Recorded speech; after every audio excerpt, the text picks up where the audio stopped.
Welcome to Free Thoughts. I'm Aaron Powell. And I'm Trevor Burrus. Joining us today is Clay Routledge. He's a behavioral scientist, writer, consultant, and professor of psychology at North Dakota State University. Welcome to the show. Thanks for having me. A lot of your work is about meaning. What do you mean by meaning?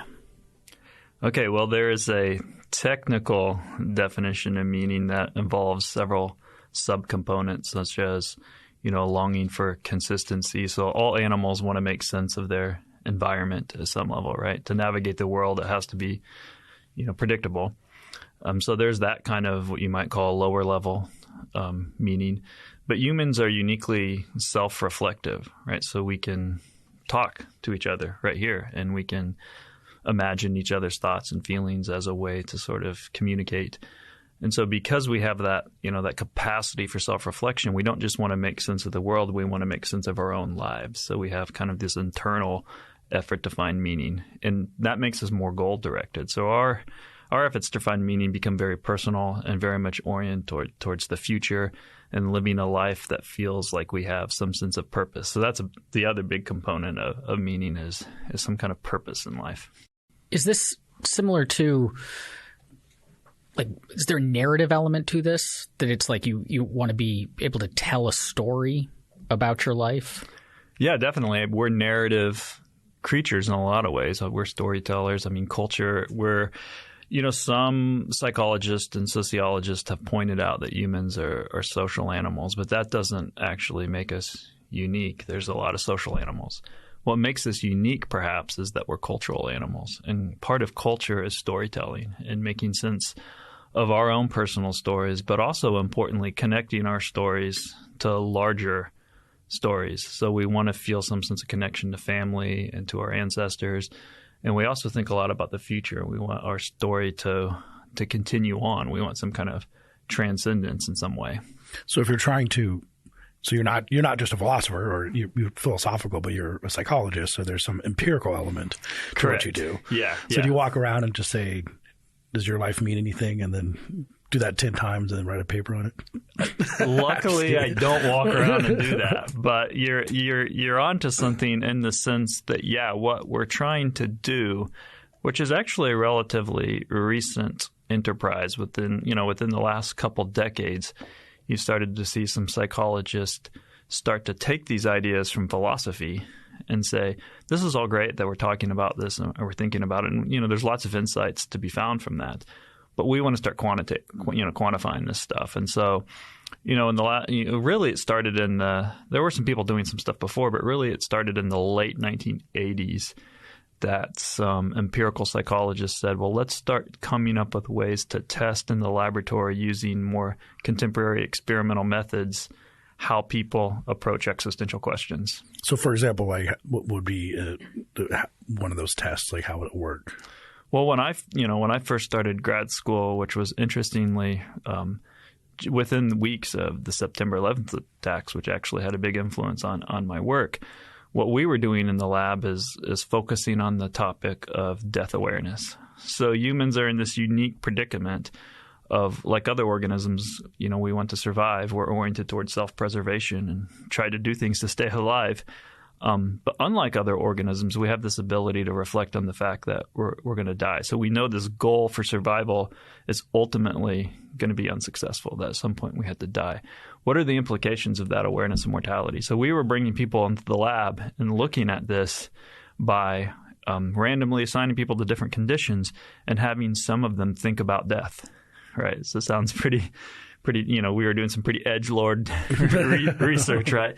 And then seeing, the effects that has. And what research has shown is that when people think about topics, heavy existential topics like death, not just death, but also the meaning in life and things like that, it orients them towards more wanting to defend or cling to the culture and social structures that give their life some sense of order and certainty and meaning. And so when meaning is on the mind, or when meaning-relevant topics like death are on the mind, people become more motivated and more driven to the sources that give their life some sort of existential structure. When we're measuring this broadly, though, so you write about the loss of meaning, and you attribute a lot of the societal ills that we see today to a declining sense of meaning among a lot of Americans. But that sort of thing, how do you get to the point where you can say, like, there is a declining sense of meaning in broader populations, opposed to like the specific of, we can see how people act when they talk about death? Because I can imagine that stuff like, if you ask someone, like, how much meaning in your life, it's similar to like some of the critiques of, say, happiness research, that the way people answer is highly like culturally contingent, or just, so someone could be objectively happier, but it's rude to say that you're super happy, and so you kind of keep it a little mum. Or so how do you get at it without getting stuck in those sorts of cultural concerns? Yeah, no, that's a real challenge, because all of these issues in psychology do involve trying to get at answers that are mediated by the individual human mind, right? So you do have these challenges. There are all sorts of methodological ways you can get at it, but it is an issue of you hit on an issue of scaling up from the lab, which is important to do that work, because that's really getting at the mechanisms, like, the psychological mechanisms, and you can control for a bunch of confounds that it's hard to do in other social scientific research.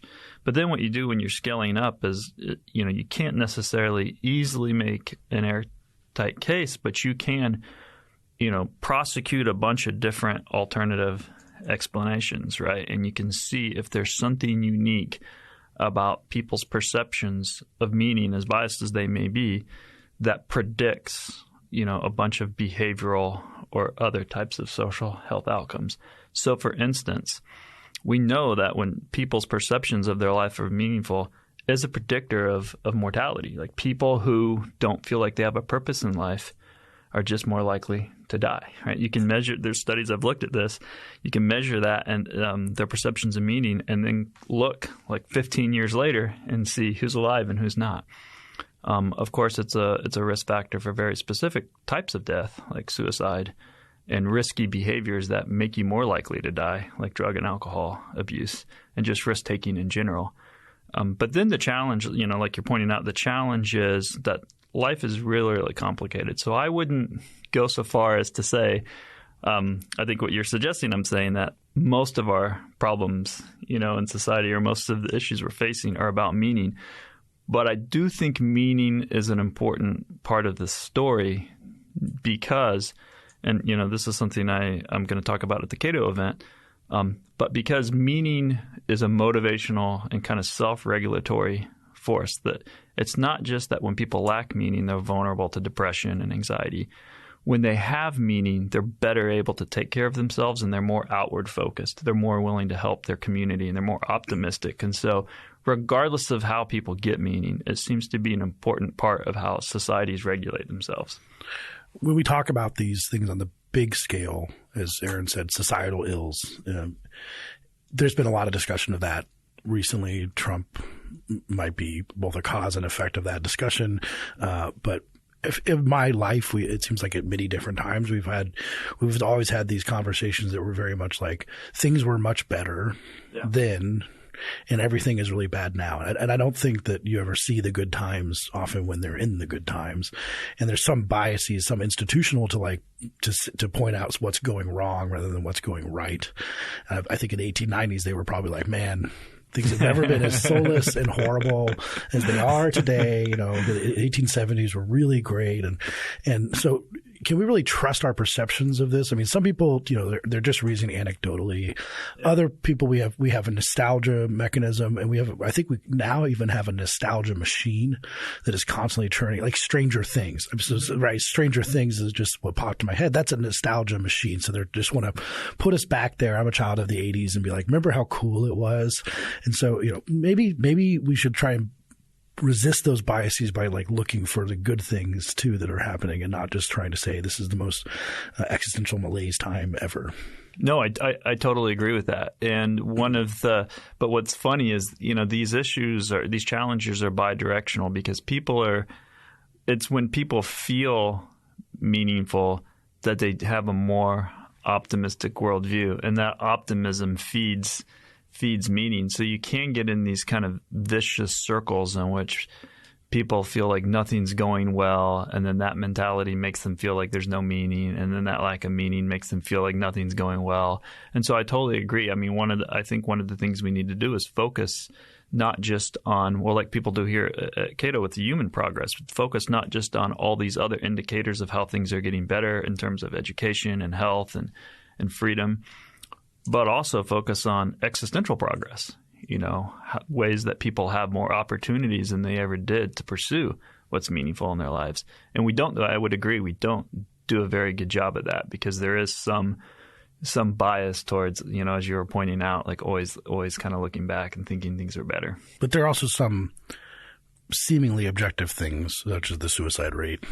Although I'm not sure how accurate the suicide rate was measured, probably at different times in the past, but at least in the last 20 years, it seemed to have gone up. Yeah. We have like a depression rate, but that seems less accurate as maybe the suicide rate, because depression itself has some mission creep, some category creep to it.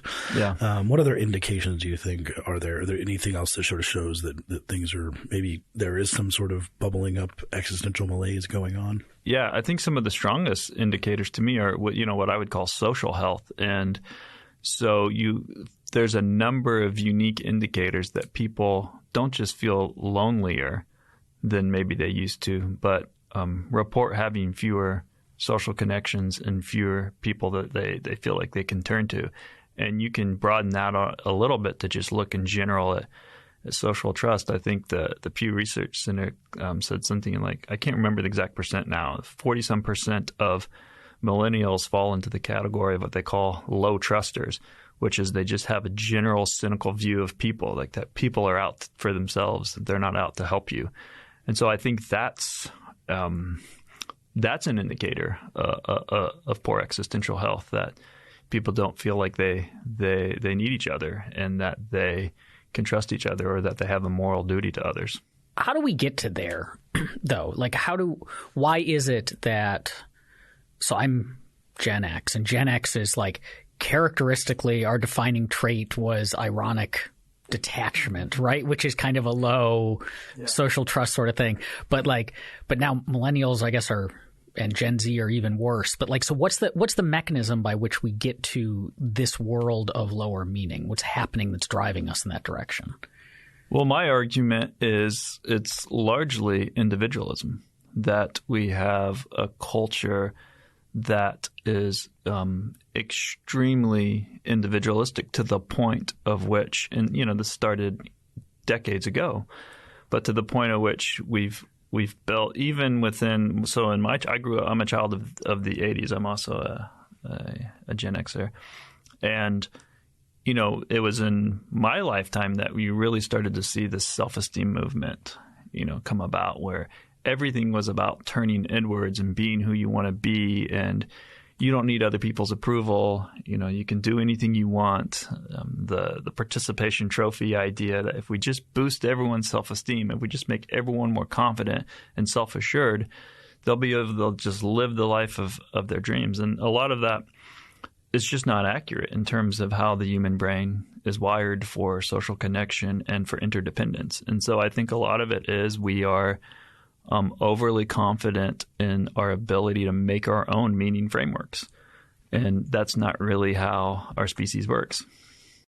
Some of these questions, I find this kind of psychology fascinating, because it almost inherently has a political element to it in some sense, because you're describing the things that people are striving for, what they value, and that will tend to the political. So if a Marxist psychologist there's a bias often there where they say, I'm going to diagnose societal ills, and they're going to be like, and I did all this stuff, and oh my God, it was capitalism. And like, yeah, what a coincidence. And and then on the other side where so everything, here are the things I like as a psychologist, and the reason people are unhappy is because they don't like those things that they should like, kind of thing. Big government is what's causing people to get stuck. So libertarians can flip that around and be like, oh, the problem is too much big government and not enough entrepreneurship and things like this. So you made the phrase individualism, which has a political component, or people will attack here at Cato, they'll be like, oh, you're just a bunch of individualists. And atomistic is the word that's used all the time for libertarians, that we want everyone to be separated from family and community and stuff, which is untrue. Correct. And we want to have strong communities and stuff. So if we're trying to analyze this, when it starts to tend toward the political, do you see that in your field where people are filling in gaps with what are obviously their political beliefs about what's causing societal problems and stuff, as opposed to sort of focusing more on the empirics? Yeah, I think so. I mean, for instance, one of the things that's fascinating in academia is a lot of the people you see celebrating cultural diversity, the argument they're making is towards other cultures is that culture is really important. It's an important force. It's, we need to be mindful of people's traditions and cultural practices. And oftentimes those same people are very eager to dismantle our culture, right? And so it's a weird, and I think that's an individualistic thing. Liberals tend to be more individualistic than conservatives, and liberals are overrepresented in academia. And so when I say individualistic, I don't mean it. You're right. There is some correlation with political stuff, but when I say individualistic, I don't mean it as in we shouldn't champion individual rights and liberties. I mean it more as a cultural idea that in more collectivist societies, they privilege group harmony over individual opinions. They're more likely to be quiet and say, well, what matters is we get along, right? In more individualistic societies, we're taught more to focus on ourselves. And you can even see this in clinical psychology. Like, our entire therapy apparatus is built on this idea of talk therapy, that you should be thinking about your feelings all the time, and that we need to correct your cognitions about things, which doesn't always translate well to other more interdependent cultures that think more about their social duties or their social roles. And I'm a champion of individualism, and I wouldn't be here today if it wasn't for I was able to move away from family and pursue my own goals as a function of this. But I think it's also important that we recognize both the strengths of any idea and the vulnerabilities that it might create, because we need to manage those vulnerabilities. If we really believe in freedom, if we really believe in liberty, we need to understand the vulnerabilities it helps create in order to preserve freedom. Because my argument is ultimately what happens is if people are so disconnected and so alienated and feel so meaningless that they can't really structure their lives in a productive way, they will become attracted to extreme ideologies, right? And then that's a threat to freedom. How uniform – so there's basically since individualism, cultural individualism brings benefits and has costs. Mm-hmm. But the distribution of those benefits and costs, how uniform is it? So we could imagine like there might be certain extreme people who just absolutely thrive on whatever the highest level of possible individualism might be. And there might be people on the other end who deeply – like the only way that they can really – function, be happy, have meaning is to be deeply embedded in an incredibly strict and culturally and like socially bound society. But most of us fall somewhere in the middle. But how bunchy is that? Like, are we talking that kind of all of us or most of us have been hurt a little bit by individualism but have gained? Or is it that there's large chunks that have lost a lot and large chunks that have gained a lot? Yeah, that's a very good and important question. And difficult one to answer, one I've thought about a lot. And one, when I talk to, more libertarian groups, which I seem to do a lot, and in part because, I would consider myself fairly sympathetic or libertarian minded, is that you have to be able to step outside yourself and realize that libertarians are kind of a weird group in a lot of ways, right? That's not how most people think about the world. And that's fine, right? There's all sorts of different groups of people. But, as a behavioral scientist, one of the things we need to be able to, I need to be able to do is step outside of my way of thinking and saying, well, just because I don't need these structures or just because I don't care about this or that doesn't mean that's how everyone else thinks.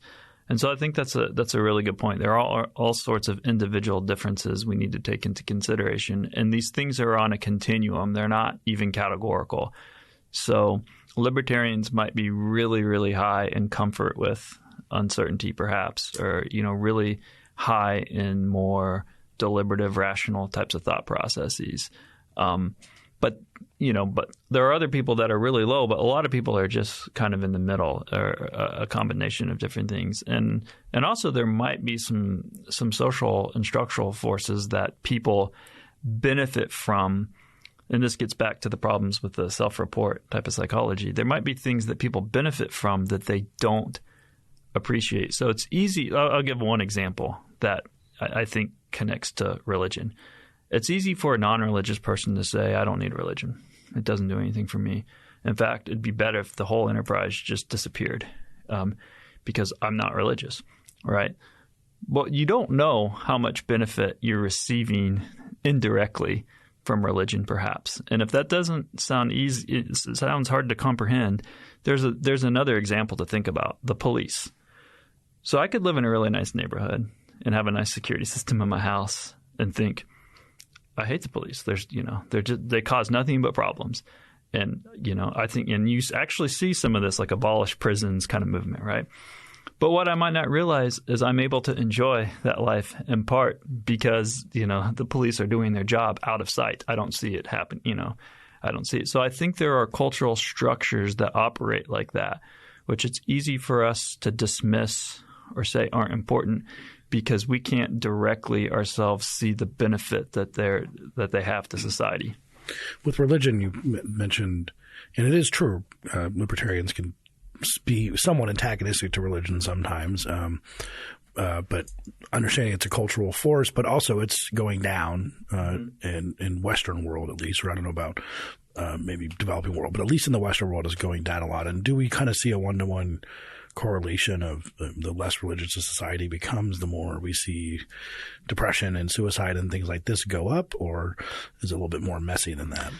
There is that relationship. It is messy because when you're doing those large level analysis, it's hard to get cause and effect, right? But it is true that the more developed and affluent countries are more secular and score lower on meaning in life. So, for instance, the Harvard University Human Flourishing Project recently published a paper comparing the United States to other countries such as China and Mexico and Cambodia and some others. And they found that the U.S. scored highest on economic and material security, is scored lowest on other indicators of human flourishing, such as social connection and meaning in life. So that pattern is generally true. But what some of my recent research has found is I think a challenge to the idea that Western society is becoming more secular, which is at the same time as religion is decreasing, we find that all sorts of other kind of magical and supernatural beliefs are increasing. So the less religious a country is, the more people are likely to believe in witchcraft and clairvoyance and aliens, monitoring human behavior. Horoscopes, would you consider? Horoscopes, yeah. There's a whole – and this happens in the most secular parts so you can compare countries and you can look within countries. And in the most secular areas of the country, you see, the greatest consumption of New Age-related products. Well, that's not that big of news. But yes, San Francisco has always been the place to go find the best horoscope readers, and probably harder to find a church, I would imagine. Right, and also within individuals. So people who go to church less frequency are more likely to believe in ghosts and that people can communicate with the dead. So I think spirituality, like these other traits we've talked about, is also distributed and not something people necessarily, choose. Like some people are just more spiritual than others, just like some people are just more extroverted than others. And when in our more individualistic society, when people move away from shared religious spaces that channel that kind of spirituality, give people a space to do that in kind of community ways, you get more kind of individualistic approaches to, well, I'm into horoscopes and this other person's into healing crystals, or this other person's into UFOs or whatever. But what's interesting about that is, unlike traditional religion, those things, even though they're predicted by the need for meaning, don't appear to do a good job of providing meaning because they don't shepherd people towards each other, right? They don't promote the type of interdependent community life that seems to help people really feel like they matter. You don't have mass tarot readings. You tarot read one-on-one. You don't put like a whole congregation and read the tarot. Is that because one thing that seems to me to be different about, we think about kind of traditional religions and the sort of beliefs that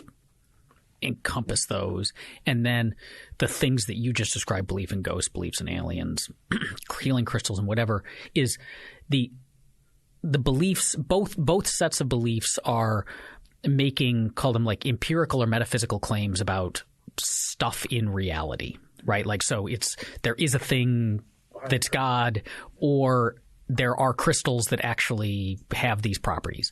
But the difference is that the traditional religions, the beliefs are also about, I mean, I guess directly meaning stuff like I exist for a purpose. I was created. We share this. I get direction from this. Like I get, there's a moral structure and a way of life, whereas the healing crystals either heal me or they don't, but they don't really tell me like how I should treat my kids. That's right. Yeah. So that you use the right word, structure, I think, because the more successful beliefs seem to have a moral structure, right? They give you dictates for what's good and bad behavior. And, they give you some sense of duty to others.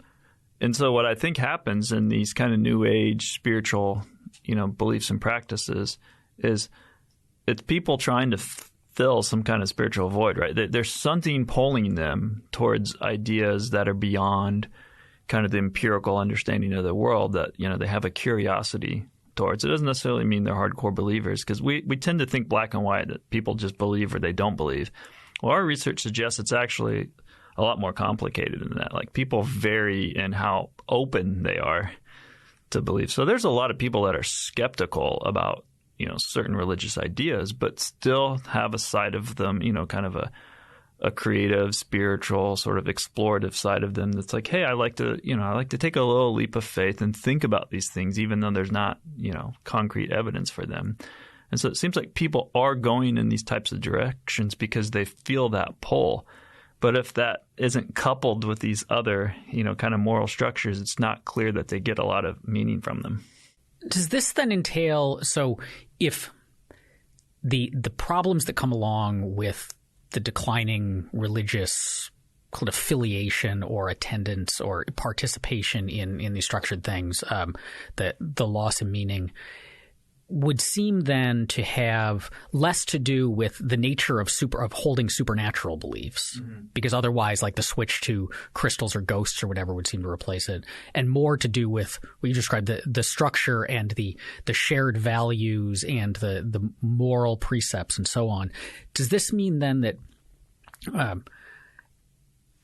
that we could, as we kind of increasingly secularize in the sense of maybe like not seeing the supernatural beliefs as true, that we might mitigate some of that less by switching to healing crystals and more like I'm thinking of the rise of like Stoicism is really hip right now, and meditation or like secular kind of rough Buddhism or whatever, where you're pulling that sort of structure and shared values but jettisoning? Or is it that when people give up their religious structure and they're shifting over to the supernatural, it's that what we're wired for is belief in supernatural stuff, and it just happens that some of the supernatural stuff happen to have these other structures that were helpful?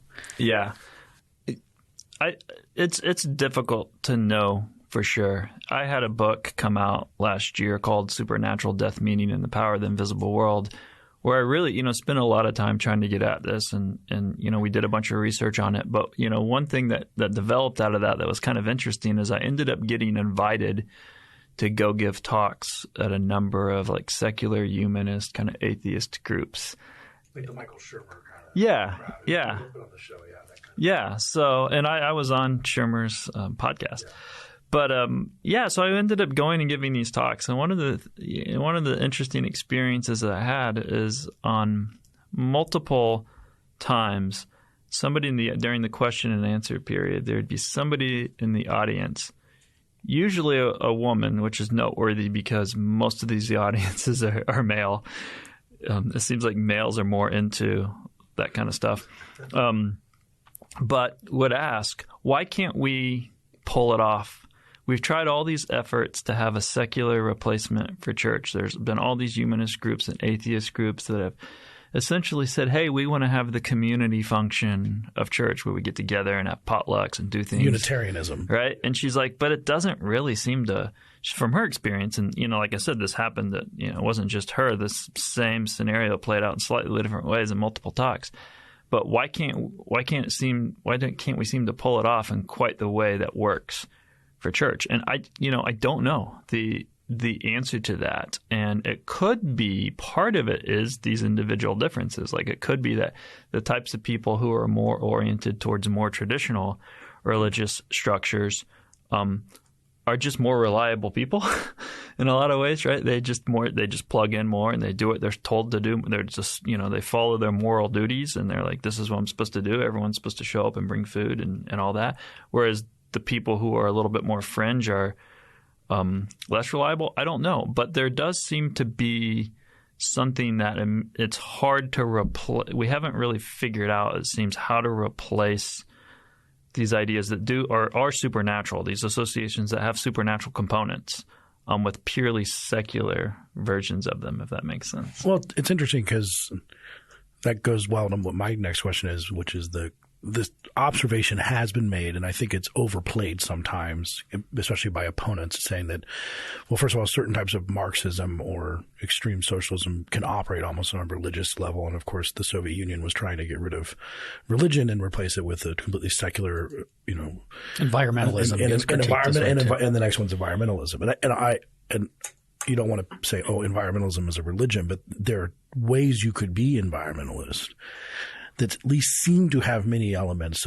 For example, pieties and sort of kind of heresy. There's definitely a cleanliness or non-cleanliness, whether or not you recycle your drinking water or whatever, plastic straws, all these things, and finding extreme meaning. And if you watch protests, for example, in front of these places where a bunch of young people are getting together and cavorting, and some of them actually looks like they're dancing in the streets, and it looks almost like you could put a bonfire in the middle and they could be dancing around it.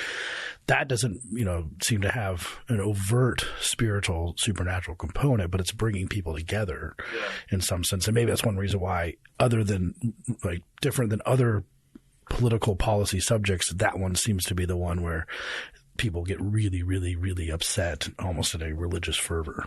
No, I think that's true. And so two things. One, I don't know, but I'm not entirely sure there's not a supernatural component. Well, there's a Gaia. There's like a Gaia thing. Yeah, there is going on. And again, it's on a continuum, because it's not. No one's up there saying something like explicitly supernatural, but there is sort of a proclivity towards seeing nature as having agency, right, or having feelings or feeling pain, or you do see this kind of bubble up. But in addition to that, the scene you just described does seem very spiritual.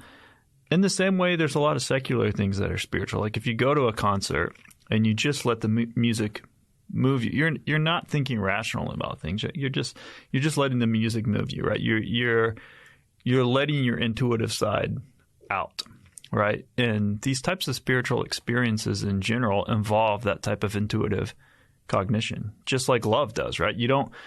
Most people don't. I don't know. I can't speak for you. But most people, when they say they love their wife or their girlfriend or their husband, or they don't have a list in front of them with pros and cons, right? They haven't rationally gone through and said, here's the 5 things I like about you, and here's the 3 things I don't. So I guess in total, I have positive feelings towards you. Objectivists might do that, but most people, you're right. But it's an intuitive feeling. And so, but that's one of the problems, I think, with these environmentalist movements is what you need, which of course other people have made this point, is you need a rational analysis of how to solve pressing issues, right?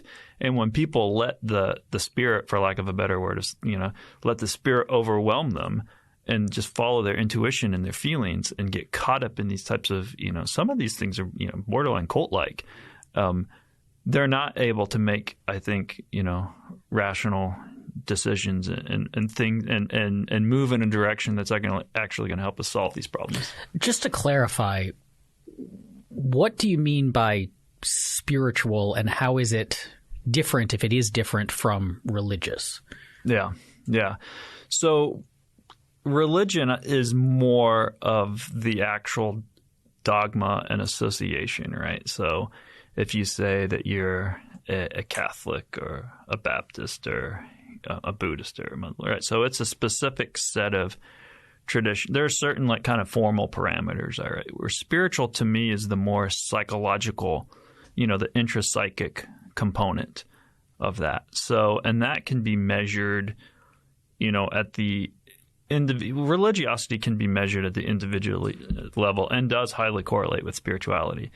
But I think of spirituality as more within the individual, and then how they connect that, how they express that is often through these more formal religious channels. Not always, but that's the type of thing that seems to connect people into interdependent communities. Is we all have this kind of spiritual most people have this kind of spiritual bandwidth, and how do we connect that in a shared narrative?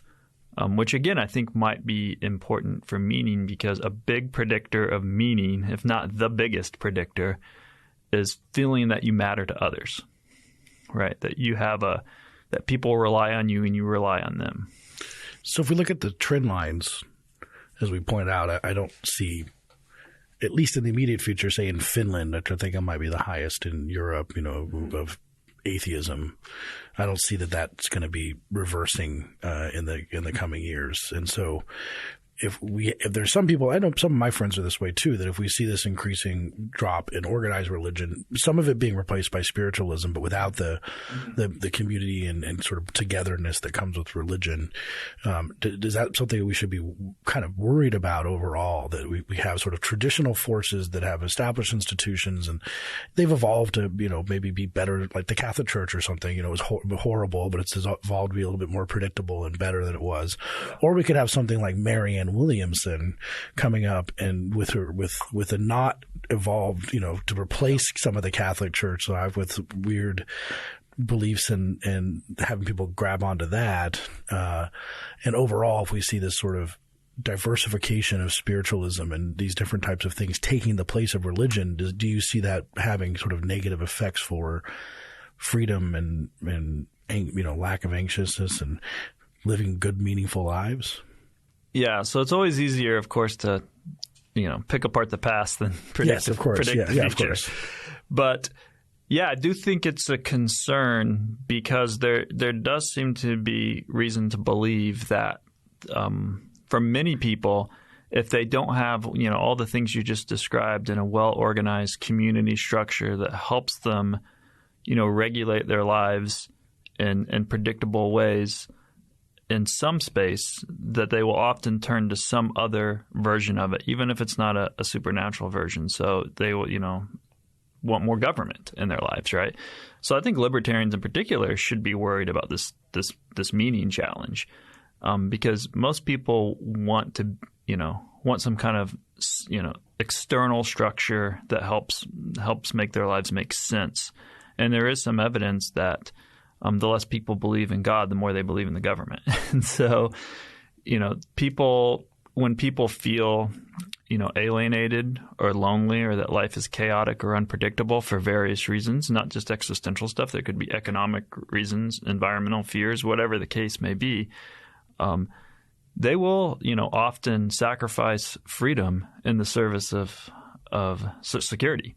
And this is, before empirical psychologists, this is a long history of existential thinkers thinking about this tension between freedom and security, and, that balancing act where it seems to be where meaning can be sustained at some level is when you have enough freedom where people have self-determination, right? People don't like to be, oppressed or controlled or dominated in any society. It's not just a Western idea. But when people have when there's so much freedom, and then the other structures that help, the scaffold, the natural, organic, cultural scaffolding that helps people manage that freedom in organized and predictable ways, when that starts to erode, then you start to see more chaos, I guess. And And that's when you might get this backlash of people wanting more. Well, like, I think you guys might know the numbers more than I do, but there's a lot of young people that don't think democracy is that important. I think it's over. Well, they think socialism. Socialism polls really high with young people. Democracy, I'm not so sure. It's declining. It's declining. I think. Yeah, I have actually Yeah, it's but still it's definitely going up. Yeah. And so I think that is a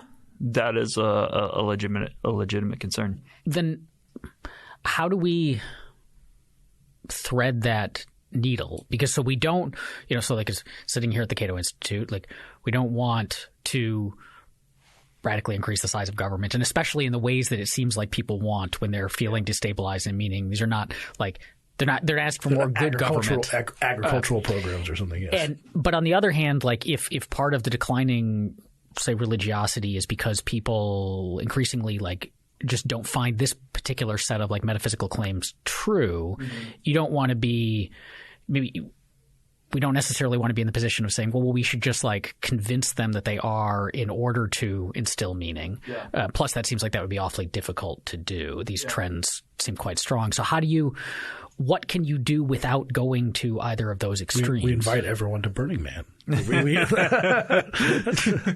I have so many friends who go to Burning Man for that kind of spiritual relief. I mean, I'm being a little bit facetious, but not totally.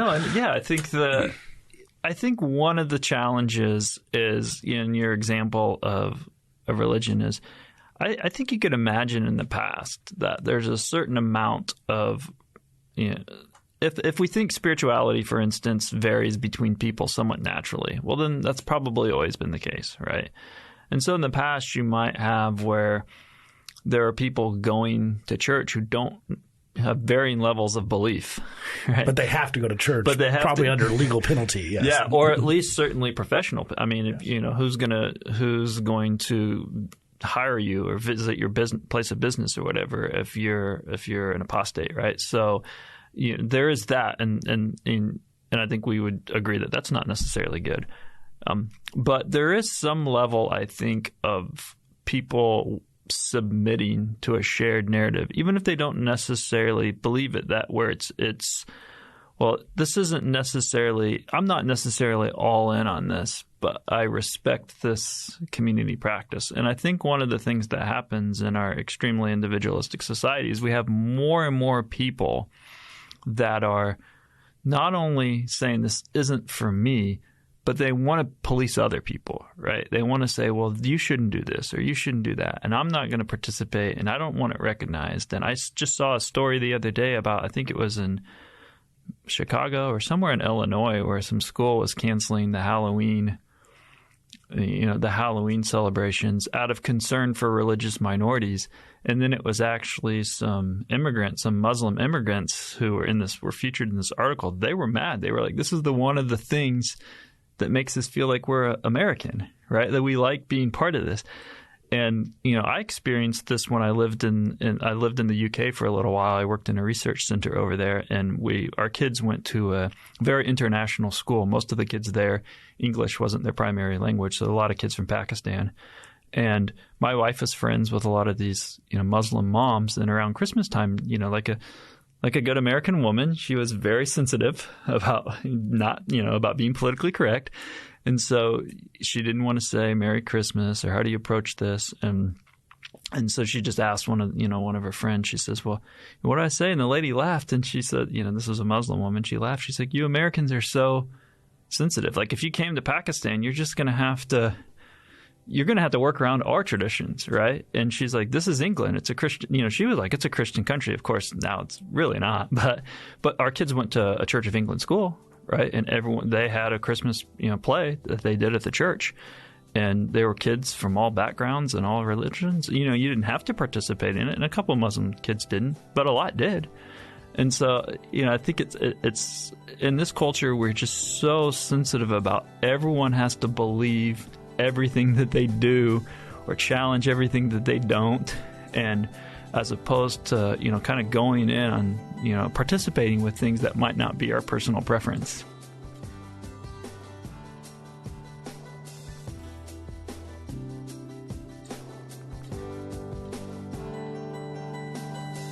Thank you for listening. If you enjoy Free Thoughts, you can find our Free Thoughts discussion group on Facebook or on Reddit at r/FreeThoughtsPodcast. You can follow us on Twitter at FreeThoughtsPod. As always, please rate and subscribe to us on Apple Podcasts, Spotify, or wherever you get your podcasts. Free Thoughts is produced by Tess Terrible and Landry Ayers. To learn more, visit us on the web at www.libertarianism.org.